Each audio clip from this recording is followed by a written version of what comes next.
Is your Cisco Webex virtual background not working? Whether the option is missing, the background won't apply, or you're seeing performance issues, don't worry.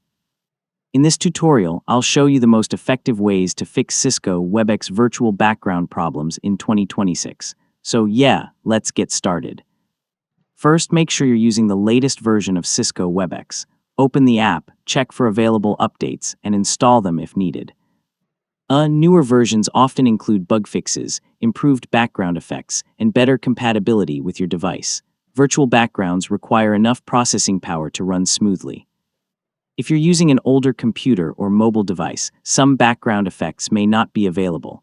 Also, make sure your operating system meets the latest Webex system requirements.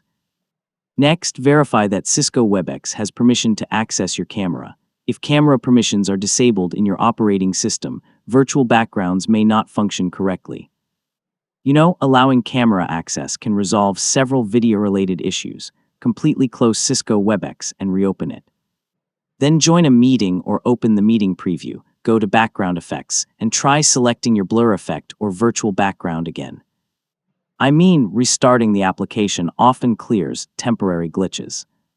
If you're using a company or school-managed Webex account, your administrator may have disabled virtual backgrounds through organization settings.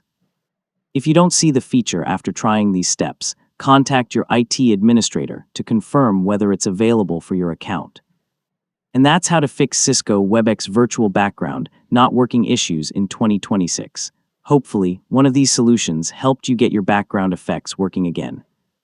If this tutorial helped you, don't forget to like the video and subscribe for more helpful tech guides. Thanks for watching, and I'll see you in the next one.